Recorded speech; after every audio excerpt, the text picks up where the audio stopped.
Real quick here, one other thing we did, because I'm running out of time, and is the thing that I did recently that's made the biggest difference in a lot of my doctor's offices, but this is transferable to any office, any business, is the secrets of creating the anatomy of a $100,000 day in your dental practice.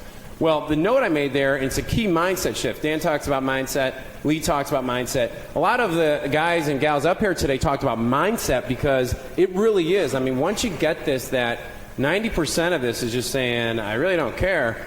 I created that whole idea in a seminar on that before I even knew how we were going to create a $100,000 day for our clients. But guess what? Just because I created it and I gave them actual strategies, but my clients all of a sudden are starting to hit $100,000, $200,000, $250,000 weekends or days where they sell that much in one day. Now, one quick story. Dr. Mark Dolson, 33-year-old, so I told him to go get a celebrity. So here he goes out, gets a celebrity, does all his dental work. There's Rupert from Survivor. You see that? Pretty ugly. One guy goes, is that the dentist? And, yeah, go to him if you live in a cave. But just go back there real quick. I just want to show two things. One is this is coming from a dental office. Do you notice how it's the same type of copy we write to sell people into seminars? It's not pretty. It's not whatever. It's, hey, patient appreciation event. Here's who to show up. He had 250 people show up at his parking lot. He added 51 new families in a day. Signed up 150 people on a new program that we've developed. I mean, it's just great stuff. So I actually skip right to me or that one. Are you frustrated? So now what I want you to show there is how I took then his celebrity finding and linked it to an ad that I just wrote in a trade magazine. Are you frustrated with how much you make as a dentist? And I mean, as Dan says, anyone who's making money, no matter how much they're making, they're always wanting to make more. So the frustration, emotional hot button, and the inadequacy play in anything you're selling is what really allows you to then charge exorbitant amounts of income to solve their self-confidence issues. Is that a good way of putting it? Yeah. Okay. One last thing, and then I'll let Dan talk, I guess. You want to carry the load. Hey, this is fun. I'm with you, okay? Belief system. So Dan asked me to talk about what belief system mindset shifts. I didn't know anything about dentistry or, for that matter, much about marketing, even though I thought I did when I started. But, you spend a weekend around everybody here and you become inundated, and it's just you can't not. The first question I ask myself whenever I'm listening to multimillionaires who are up on the stage is I ask myself, what belief must they have in order to say that or do that? Like, really, because for Dan to say, well, yeah, I just charged this company $1 million for a copywriting job. Dan's a brilliant copywriter. On a scale of 1 to 10, he's a 10. I might be a 6 or a 4. But that doesn't really. What's the difference between me charging $20,000 and he charges $1 million? Well, it's mindset. So I got to go. Well, what belief does Dan have in order to do that? And then I kind of rattle through my brain and try and make up my own beliefs to support whatever outcome it is that I want. If that makes sense. Okay. Second belief is I live in the future. Actually, just to be accurate, the client you're referencing, we actually charge $2 million. $2 million. But okay. Bill and I are working on the project together. Okay, so that just expanded things. Yeah, now go home and think about that. But. Yeah, that's great. I mean, not to get into mindset stuff, but I do live in the future a lot. So every night I fly out there and I see myself run a $12 million a year company, and then I come back and I fall asleep. And coincidences happen, things happen, and guess what? It's moving quicker than I've ever imagined, except when I go fly out into the future. Number 3 is I'm not afraid to fail. I wholeheartedly and honest to God believe that everyone in this room is meant to succeed if they're not afraid to fail. So if you're willing to take action and fail and fail and fail and just keep going, you're going to win. Number 4 is I'll invest whatever it takes to acquire the knowledge, wisdom, clients, and assets. That's why when people say, like Darcy, my director of marketing back there, I brought my part of my team, my sister Peg, Dennis, our copywriter. They're here. They're learning this stuff. Not everybody, because I don't want them all to quit once they realize that how much money we're really making. How to go do it. But we spend a lot of money. I mean, we spend easily over $50,000 to $100,000 a year with Dan and anyone involved with Dan, like Bill and Dan, and it's 10 times worth it. Darcy said he looked at everything that Dan says. We buy. You have to buy it. And I was willing to do that when I was 27, dead broke, bartender, put it on my credit card because I knew I would get out of it because I learned, the more I learned about marketing, the more I could make. And I knew I was onto something there. Last thing is the mastermind and team. Just got to have it. I mean, my team's great, but the mastermind's phenomenal. I mean, I don't know if Bill, did you say Bill does have spots? No, but Peak Performers does. Okay, Peak Performers, you got to join something. I mean, get involved. Can I finish this list, or do you want to? No, you can finish that list. Can I? No, Okay. I was just shifting my back. I wasn't Shifting indicating me out. impatience. Is this good stuff? I mean, are you guys happy with this stuff? Are we okay here? You guys in the front row don't look too happy, but that's okay. Okay, the phenomena, everything Dan and Bill keep talking about, what are the action steps and what really is it? It's making more money or having more great things happen in 12 months, whatever it is, and then you have in this previous 5 years. Number one, everything you do, you have to ask yourself, how can we create continuity income out of this? Everything. Everything. I was pissed at myself. Last month we held a product launch. We sold a seminar I did called Target Marketing and Selling to the Affluent Patient. It was phenomenal. We sold over $180,000 worth of product in literally 5 days, all via email and fax. We did do some direct mail after it. Hey, I put 13 on the shelf just for you.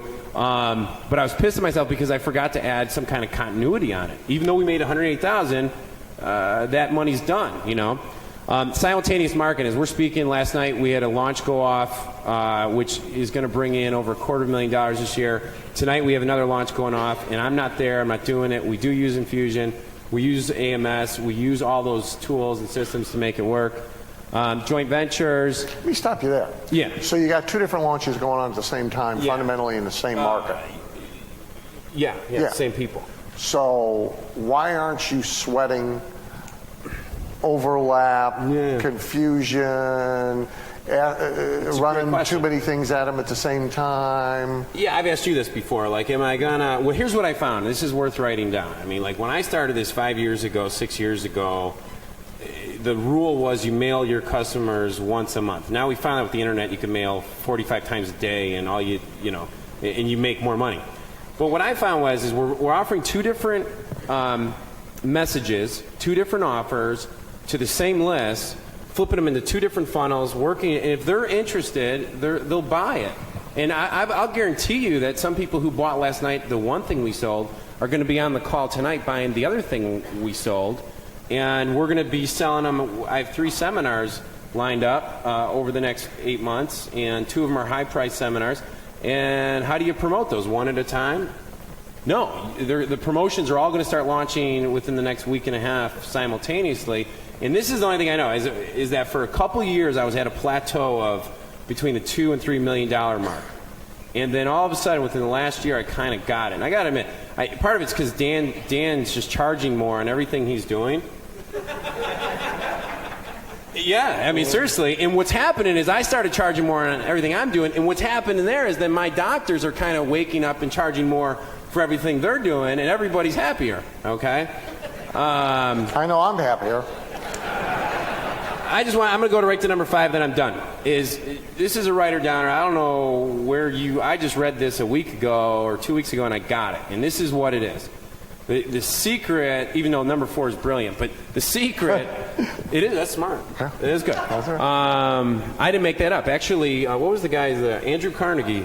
Andrew Carnegie's book, his biography in 1880, the only thing that made any sense in his first 100 pages was the secret to his success is at the age of 23, he figured out to create synergistic businesses that operated without him there. You know? So I guess I did cover number 4. Number 5, keep creating real and perceived scarcity on your time and what you're doing, and then just add zeros to whatever it is you're selling. Well, you're pretty simple, aren't you? There you go. All set? Thank you, sir. Thank you.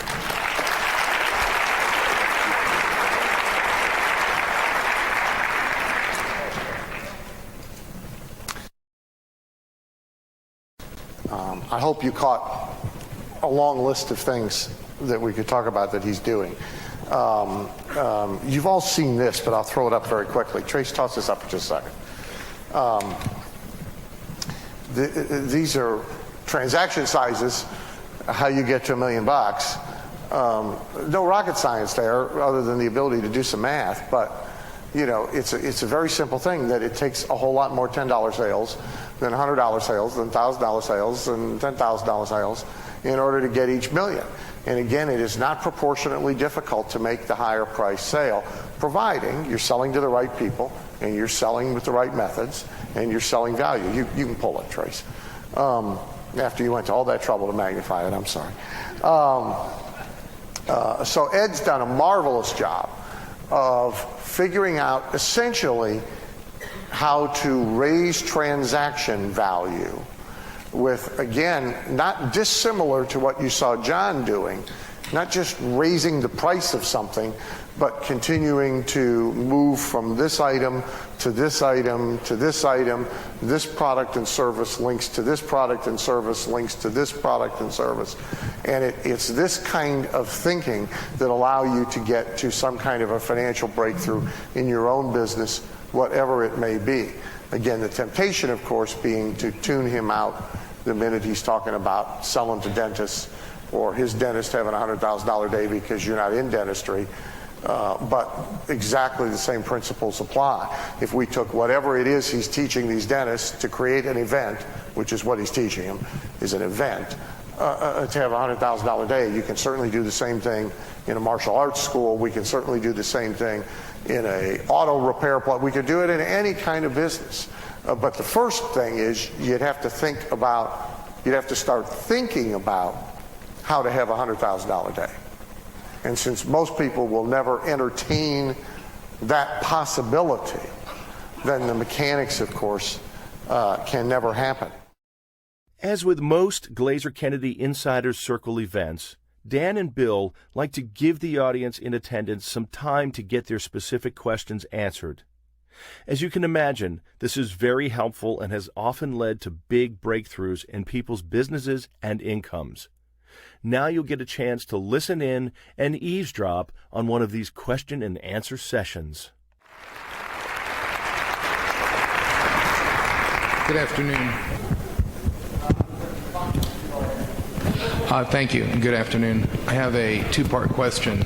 I'm a mortgage guy with Scott's program, works very well, and the decommoditization part of it, the premium pricing part of it, works very well in that I'm doing the selling, one-to-one with that customer.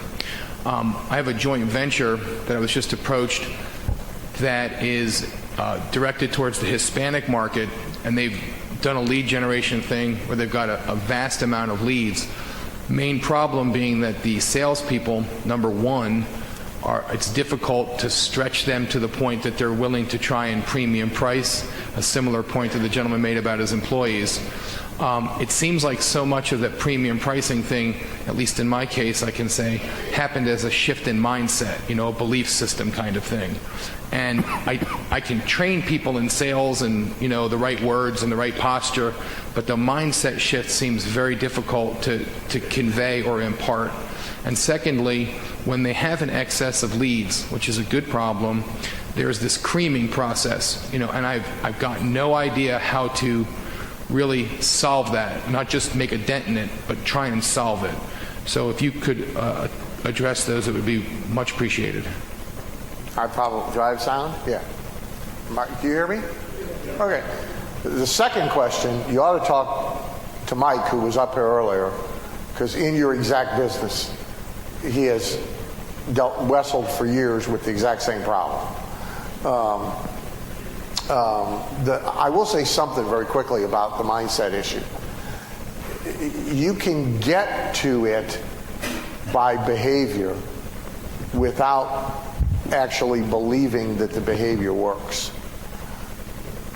So if you force compliance upon them, and so let's say you've got a script that is to be used on the phone, that if delivered even half-baked works.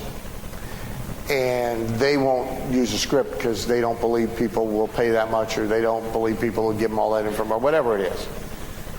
If you force compliance of that script, and Charlie now sees he does close sales, and his commission is double what it was his way, not all Charlies will come around, but some Charlies will.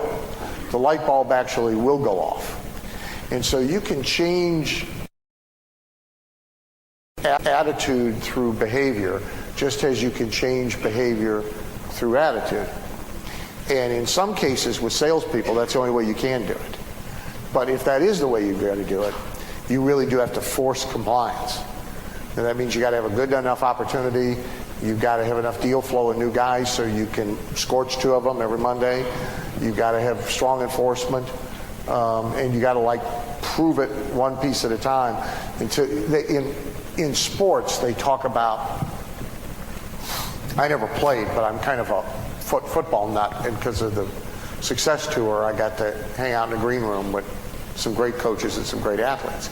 And the coaches, when a new head coach goes to a team, like when Parcells went to the Cowboys, they talk about how, the team has to buy that coach's philosophy, his approach to the game. And until they do, good things don't start to happen.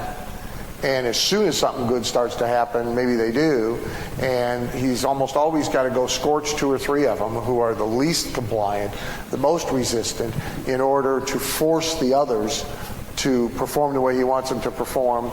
And then a few of them discover he was right, and a losing team wins a few games, and all of a sudden people start to want to buy into his philosophy. I think the same thing's true in your situation, with the sales force. The last thing I'll say is, you should never let yourself get too frustrated about people who work for you in various capacities never coming around to think exactly the way you do. If they do, they'll leave. Now, that's not necessarily bad, because sometimes it's nice to turn somebody into a success story, and that's fine. But see, if they really match your thinking and your philosophy, then there's a bigger opportunity for them outside your environment in almost every case. So a lot of people get very frustrated going through their life. The analogy I always use is expecting a pig to win the Kentucky Derby. And so they spend a lot of their time pissed off and frustrated and unhappy because they got these 12 pigs in the office, and none of them will go win the Kentucky Derby. Well, they ain't supposed to. They're pigs.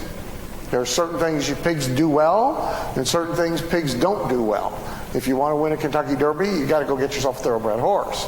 If you got a bunch of pigs and you can't get a horse, then you got to figure out what are the things I can get these pigs to do, and not be upset about the things they can't do because they're pigs. They got them short little legs and they're fat. They can't be that fast. And so a lot of people get themselves. The other thing that we see all the time, and we talk about it all the time in Platinum, another way people get frustrated, which you didn't name, is they try and get somebody to do 2 jobs that have completely conflicting mindsets and skill sets, and then they're upset because they're good at one thing and bad at the other. So there has to be some sort of realism here about what you got, how far you can push them, and they're not gonna match your philosophical position. You want in on this? Well, I'll just comment. I'll fix your other problem for you real fast, which is your problem of them skimming. It doesn't matter. I don't care what the industry is. Every industry's got salespeople, and that's what your guys are. They're really salespeople, regardless of what you call them, who are skimming. And the best way to fix it is there needs to be a measurable ratio of, for X amount of prospects to get, they need to close X amount of transactions. And you need to measure that. So now, if you're saying that for every 5 they get, they got to close 1 deal, and I don't know if that's the right ratio, I'm just saying that. And then the skimmers, they get 10, but they're only closing 1 out of 10 because they're taking the low-hanging fruit. Well, now the skimmers don't get as many leads as the people that are hitting the ratio.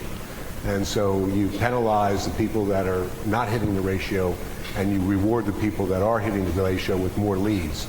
And, you know, the only way that you can really manage anything at all is you've got to measure it. So you've got to be able to measure that. The last thing I'll say, and I'm done with that answer, but the last thing I'll say is it's interesting that just about all of our questions we're getting are not marketing questions. No. They're really management questions. Almost everybody's asking questions about, you know, how do I manage people that I'm working with? Okay. Thank you. Hi, I'm Jeffrey Hedquist, and my team and I create radio commercials, and we do audio books, and we do anything that has to do with the imagination. Essentially, we're storytellers. Now, some of the services that we offer, a newsletter and some of the teleseminars we've been doing for free. They have all generated additional money in the sales, consulting, and other things for us. But essentially, the services are free. I want to step up going to an audience that's been receiving these for free to pay for them, and wanted to get some suggestions on the best way to move somebody from something they've been receiving for a period of, in some cases, months or years, to paying.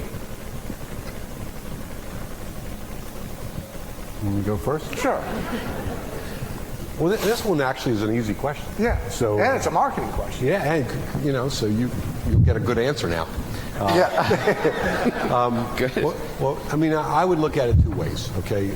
Number one is, you said that everything you're doing for free is paying off for you. So I would not abandon what you're doing for free. However, what I would do is, instead of getting rid of the free thing, I would make a second level of the newsletter business that you got. And what was the other thing? Newsletter? Teleseminars. And teleseminars. Yeah. I'd make a second level that I would sell. So now it's free is the opening level, and then the second level is now some kind of a level, let's call it gold, that now you sell the gold, and the gold gets everything in the free level plus other additional benefits, and that they're paying for. And so but I would not abandon, if I would not abandon the thing that's free, that's paying, that's generating good income for me. Now, the other thing you'll find is that as soon as you do that, and people jump into the paid level, those people are going to be worth a lot more to you than the people at the free level. So again, if the free thing is working, don't get rid of it. Do a second level, and the second level will become more valuable to you. All right. One thought is, with the teleseminar, for instance, it's usually free, or it is free. I offer a transcript and an audio download of that for pay. If I were to include the audio download and the transcript, but not have it for free, would that be a bad move, do you think, or should I keep some level for free? The only reason why I would suggest to keep some level for free is for what you said to me, is that Right. it's making you money. Right. And I'm assuming that in your business, it not only leads to a client transaction, but once you get a client, it leads to additional transactions. Right. So I would be reluctant to get rid of that. Okay. You know, I mean, if you look at our business, for example, we have the Dan Kennedy Online Success Marketing Strategies, which is free. You know, there's no charge for that, and we have about 110,000 folks that are getting that. And that generates very nice revenue for us for our web store business. So, you know, why get rid of that? Because that's generating 7 figures there. But also at the same time, is a gold member is worth a lot more to us, and a gold plus member is worth a lot more to us, and a peak performance is worth more to us. So as you move people up the ladder, they're worth more. Good. Thank you. You're welcome. Hi, I have a credit repair and business credit consulting business, and right now we're fee-based, and I've always kind of struggled with what, you know, we could offer to have a continuity program. I know some companies like Lexington Law Firm, they do all of their billing on a monthly type of basis. So I wanted to know if you could give me some insight on that. And my other question was, what could we do to turn the services that we currently offer from a service-based business into an information type of business, information marketing business? And recently, my last question is this. You sure? I'm positive. I think 4 or 5 more would be good. business credit clients that we have are high-end. That's like a highest price product. Some of the clients that are getting results are starting to approach me to want to become a business partner or, set up a franchise type situation. So I see an opportunity, but I don't really know how to accomplish that right now. It's another easy one. Well, I worked the last easy one. I want more questions from this guy. Go ahead. Well, first of all, Ed O'Keefe's point was a good one. I mean, you gotta seriously ask yourself as you are, is there an opportunity to create reoccurring revenue rather than transactional revenue? There are already models in your industry, which you're aware of since you mentioned them, that have reoccurring revenue, have continuity billing in order to provide continuous assistance with monitoring and improving the credit score and a coach they can call when they need something and so forth. So a very successful business model already exists that now you want to look at borrowing to start with and perhaps improving or modifying for your particular customers. But there's no question that you can put them in continuity. There's also then the advice that is our typical business model and that Bill just gave him. Then there's levels of continuity because some may only need a little help, some may need a lot of help. For some, the help may have more value than it does for others. And or you may get to the point that you fuzzy your area of specialization. So you move from credit and personal finance to credit to personal finance to money management to financial opportunities, and you keep broadening the circle a little bit. And one of the things you should know about the information business, the sort of the expert business, is incorrectly but everybody has the tendency to do it. If they accept you as a guru on subject A and get results, they want to project onto you equal expertise in subject B, C, D, E, and F. They'll do it even if you don't do it for them. So they're perfectly willing to buy horizontally expanded expertise from you once they have bought into one particular type of expertise. And so that's how you increase the value of each customer, justify continuity, create ascension, et cetera. The second question was actually sort of going backwards, turning the do-it-for-them part of your business into information in a box. Ron Carruthers, wasn't Ron up here today with Lee? That's part of what Ron has done is in his business. If you heard Ron, I'm sure he talked about it, is he's taken what he delivers as a service in college planning, and he has spun it off, which gets to your third question, into a format that he's putting other people in the same business, and he's also created a what I do for you, you can do for yourself in a box product to be sold to consumers via website, teleseminar, catalog placement, direct mail, et cetera. So again, the business model's there. I mean, for you to move the information you use successfully to do things for these clients into a do-it-yourself product, all you got to do is make sure that there's a reason for your existence. You want a legitimate reason for being in the field, right? But got that? There's no reason not to go into the information product route. Hi, my name is Jan. This is my first conference, and I'm excited to be here. And I own an insurance agency, and we market to the affluent. And the way we've been positioning ads and mailings is that we're value-added. We're the local community insurance agency. You can trust us, and we give them information and value-added.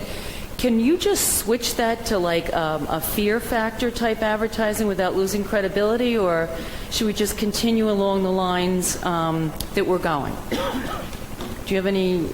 Can you switch back and forth, in other words, with different line of advertising or marketing. Is what you're doing working? Yes, but not great. You know, it's about 5% return, you know, on mailings and... Okay, okay, here's an interesting question for you. Tell me ROI instead of percentage return. For every dollar you spend on marketing, how many dollars? I would say we get $1.50, $2 back. On customer acquisition? Yes. On new customer acquisition? Yes. Well, you ought to be a happy camper and buy more stamps. That's my first piece of advice to Okay. you. Okay. Because if you were going negative by 50 cents against the dollar, I tell you to still be a happy camper and buy more stamps. So, in terms of kind of hopping around with different messages, you can certainly do it in marketing sequences. So where Bill didn't respond to, see, I got my 3-step letter question, see? I had to create it, but I got it. So where Bill didn't respond to letter number 1, letter number 2 may not be an extension of letter number 1. Oh, okay. Now I may switch the message, and to use your example, I tried to warm and fuzzy and value add him the first time. Now this time I'll try and scare him. And the time after that I'll try and shame him. And the time after that I'll try guilting him. And so you can certainly vary the message as you go deep in a marketing sequence. There's some danger to, especially at the local level, being out there. It's not as dangerous with direct mail as it is with visible media. There's some danger to being out there trying to be 2 or 3 dramatically different things in the same marketplace, because you can either confuse people, or you can appear to be confused yourself. You know, I mean, when we talked about strong position earlier, see, I used enterprise as an example, but had I time, I could do 50 examples.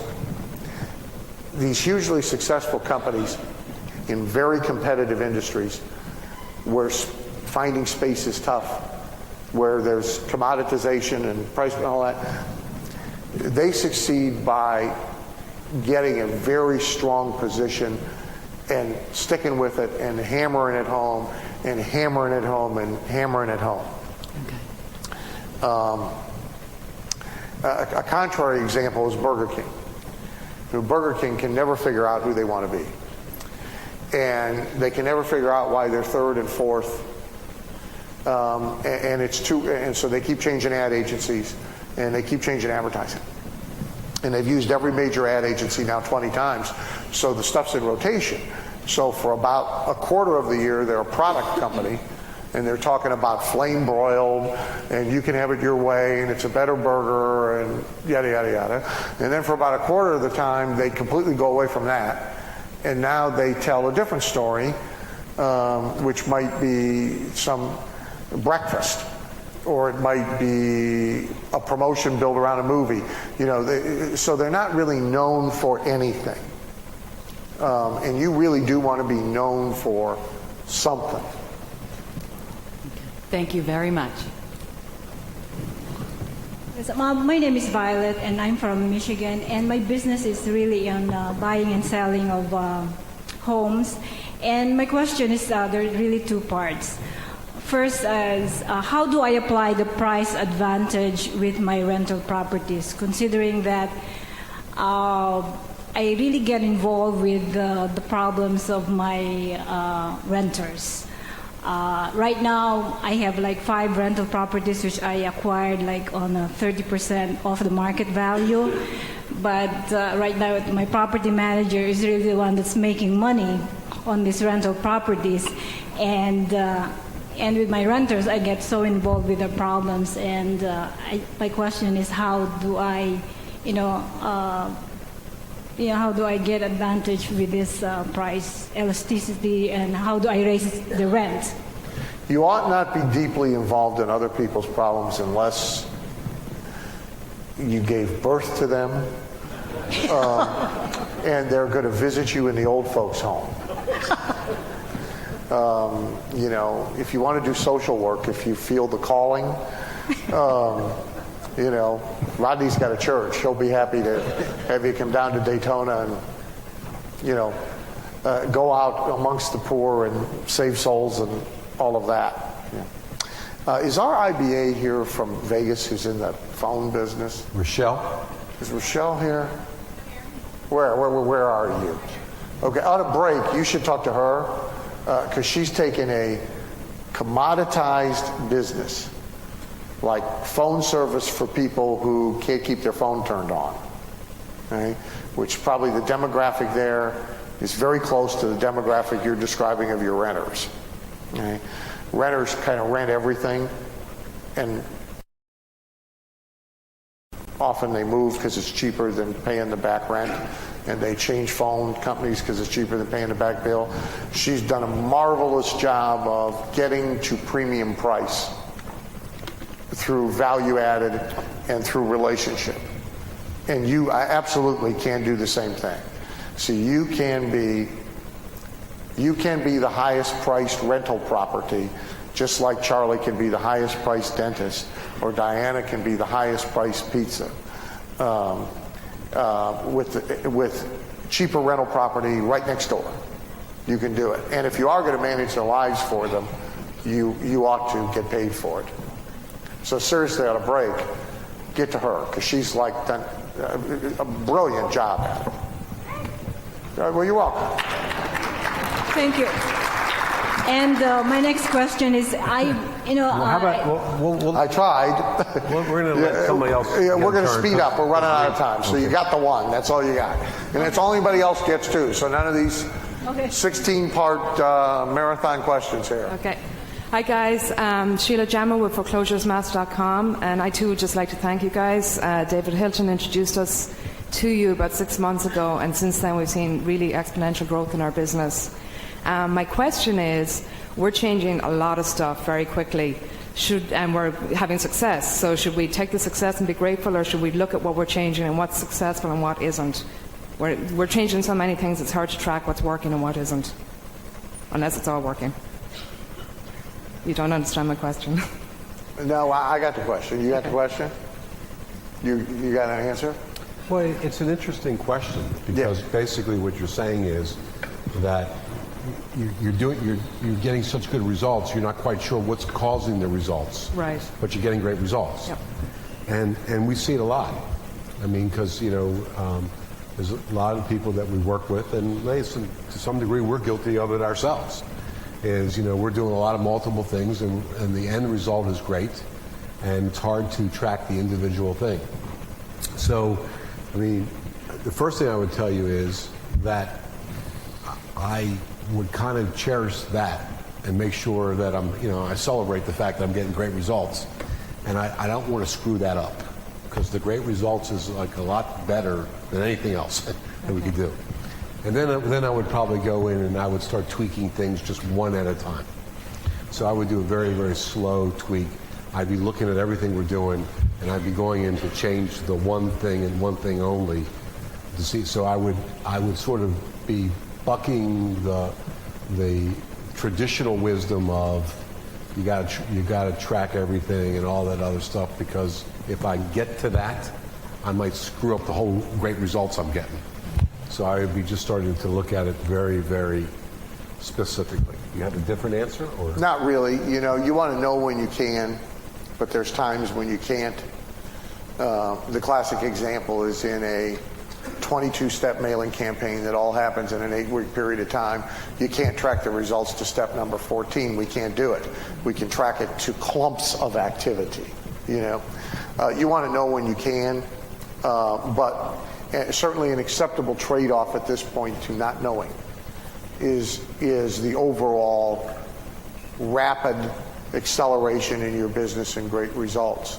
Now, at some point very soon, you can pick somebody to be the forensics guy who spends their time now looking at the 5 things you're doing over here that collectively have made this big improvement, and let him try and forensically figure out which 3 of the 5 are really doing it and which 2 aren't, while you continue to spend your time starting 10 more, because obviously that's working for you.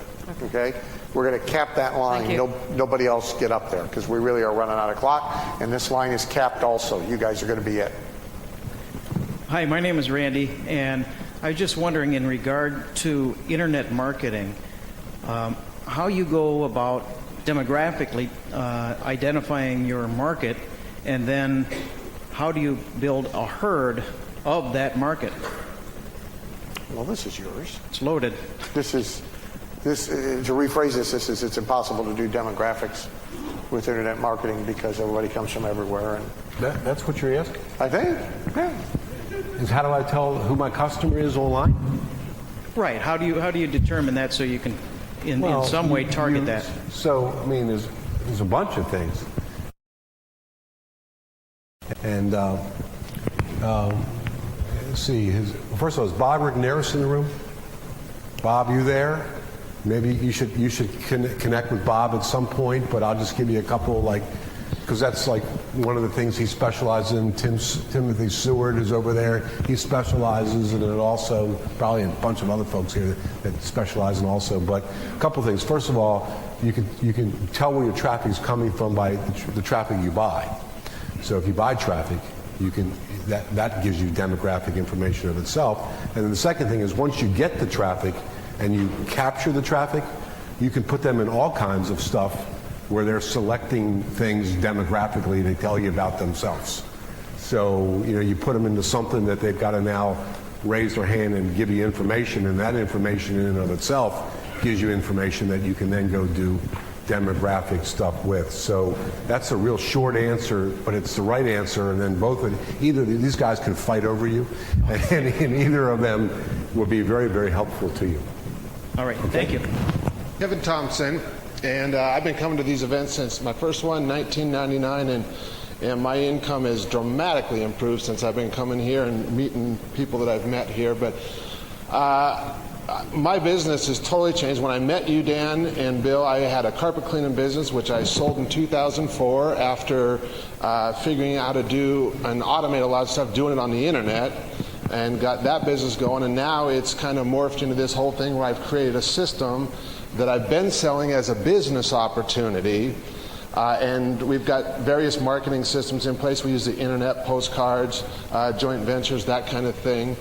But a couple of weeks ago, I sold a system to a guy who, and like I said, we've been promoting it as a business opportunity in a box kind of a thing at a price point of about $900. Had some guy buy the system, call me up shortly thereafter and said, I would have gladly paid you 3 times as much for this thing because I've already got a business and know where to stick this stuff at. And so my question is like, you guys always talk about niching, and I totally understand that, but is it niched enough to like basically claim the title of like the internet guy who's been there and done that, and go out to all business owners and using my tested and proven sales model and tweak it for that, or do I still need to niche it business by business, industry by industry? Well, I mean, where I see a lot of gold is figuring out this guy that called you up and said, I'd pay you 3 times as much, and looking at what really is very helpful and valuable there is that what the guy's saying is, and I think that was great advice. And next question. So, but what's very valuable there is the fact that we've now identified somebody that can sort of take what they got and add it to what they got. And now this thing really becomes a lot more valuable to them. And so the question is, who is this guy? What business is he in? And how many other people are there out there just like him? And now we tweak our pitch to, now, and this is not a biz op, we tweak our pitch to the fact that this is now a way for you to double your volume, almost overnight, with existing, as an add-on to something you got with existing business. So the pitch has changed. Yeah. But I think that's the first place I'd be looking for the real gold. Okay. If there's enough of those people out there. We don't know that yet until we do some research. All right, thank you. Sure. Hi, Tony Gedge from the UK. What ideas have you got for putting 600 cosmetic dentists onto a continuity program for a dental laboratory? Start with 2,000 and then just look at the dropout rate. Yeah. That was good.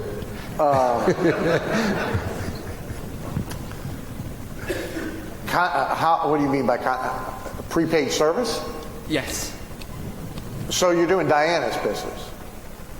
They're paying so much a month, they're getting coupons that are worth more than what they're paying that they're then using for lab services all during the month. Yeah. That's how you do it. Cool. Thank you. You're welcome. That was easy. Yeah. Oh, my answer was pretty good too, you know. Yeah, but mine was quicker. My name is Alvin Day, and Bill, this is somewhat related to the discussion we had at one of the breaks, but I have a business of personal empowerment where it operates on the model that people in corporations or people in jobs in general essentially know what to do, they know how to do it, and that's where the HR spends its money. But they don't do an excellent job typically, or they don't go the full yard because they don't have a sense of why they should do it. They don't have a sense of purpose. They haven't resolved their own personal dreams and expectations.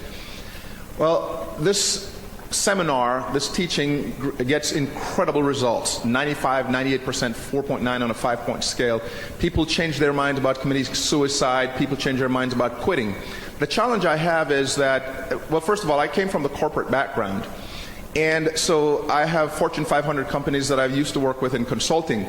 But the corporate guys tend to be tactical, they want to see immediate bottom line, and they regard this kind of material as soft, psychological stuff. How might I package something that the audience responds so overwhelming to lead to in such a way where the people in the organizations will want to pay for it really well? Well, I'll reverse your question for you because the question contains an answer. Okay? And the answer is that whatever it is you're going to build to sell, if you are selling it to tactical thinking bottom line people, then it's got to be wrapped in a way that is acceptable and palatable and interesting to them. And they do not care about which of their employees commit suicide this month, or which ones give you a great testimonial letter and say they changed their lives. The ones who kill themselves, they figure they can replace them. Right? So go into the corporate market with soft stuff, with personal growth, but more significantly, talking to the corporate buyer who signs the check about the benefits that the participants get is a losing proposition from the get-go. Right? You can't win that case. Right? So you got to make this about solving the guy who signs the checks problems and putting money in his pocket. And so you got to disguise what you're delivering. Because as soon as I hear what you're delivering, see, you're absolutely right. You identified your own problems. I immediately think soft, airy-fairy, everybody's going to get in a room together, sing Kumbaya, this one's going to catch the other one when they fall backwards. I mean, that's immediately what goes through everybody's head, right? And they don't want to give you any money for that. So you can't be... Like I tell salespeople, here's the key to selling. You cannot be identified as a salesperson. If they can figure out you're a salesperson, if they spot you as a salesperson, if that's the label they put on you, they now treat you in a certain way as soon as they hang that label on you. So in your case, as soon as you let them hang that label on you, oh, he's about soft, warm, fuzzy, campfire song stuff, see, you're doomed, because everything else you have to say after that, they don't hear. You could have charts about productivity, domain efforts. They didn't hear it. So you cannot have that label hung on you to start with. Now here's the other thing I'll tell you in the time we have available. Here's the way to get to this. is right now you have in your head connected what you deliver in the room with what you sell. Unplug it. Okay. Deliver whatever the heck you want to deliver when you get in there. Sell what they'll buy. Okay? See, what you're talking about is no different, by the way, than... So Rod and I go back and practice management with doctors way back. What Ed O'Keefe's doing now, we were doing 30 years ago. Right? You can't... 80% of what fixes them and makes their practice grow is head trip stuff. It's not, here's a better ad, here's a better letter, here's a better report of findings, presentation. But that's what they'll buy. So you got to sell them that stuff and sneak in the head trip stuff. Because if you try and sell them the head trip stuff, they won't buy it. But that's actually what we deliver. Again, like Ed's $100,000 day kit.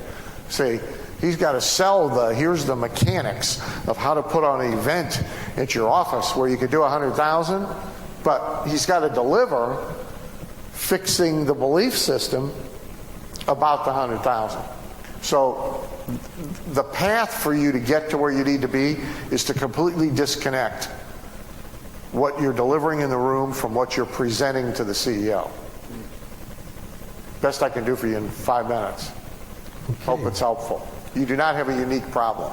Thank you. All right, guys, great to be here. Dan, thanks again for your commitment to be here. I appreciate that. We all do, of course. My name is Jason Oman. I have a #1 best-selling book called Conversations with Millionaires. And what I do is I help people create a book really fast and then turn that book into a #1 bestseller so they can leverage it for their business and credibility and all that. And I've really been getting most of my customers and clients from speaking on stages and doing JV teleseminars. But there's really not so this is kind of a lead generation question.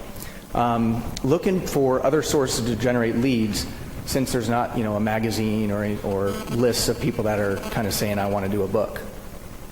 So lead generation ideas basically is the question. Well, I can give you a real short, simple answer. That sounds good. There's an advertising strategy I teach called Follow Them. And that means we find somebody who is in the lead generation business, who is successfully generating leads of the same type of person who would buy what it is that we're selling. In your case, for example, that might include the subsidy publisher guys, the Vantage Presses of the world, who run lead generation ads to put together a book for somebody. Where they are, you may very well be able to be. The other thing is you're selling someone a book in order, not just because they want to author a book, but because the book serves a constructive business purpose. So really the message maybe ought to be different in order to lead generate in certain places. It ought to be about how to make yourself and your business famous in 198 days or less. And the particular pill is then revealed later. But the one thing I will say is you are right to go to work on this because you don't want to be dependent. You don't want all your lead generation to be dependent on host relationships. You want to own a lead generation system that clips along, that you control and control your own destiny. And so you absolutely need to be working on this. Do you want in? No. No. Thank you, sir. Thank you. Cool. Thanks, guys. Well, thank you for a great day. Thank you all.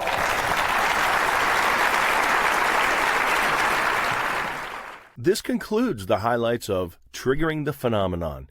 If you'd like to learn more about all of Dan Kennedy and Bill Glazer's marketing and wealth attraction tools and resources, visit dankennedy.com.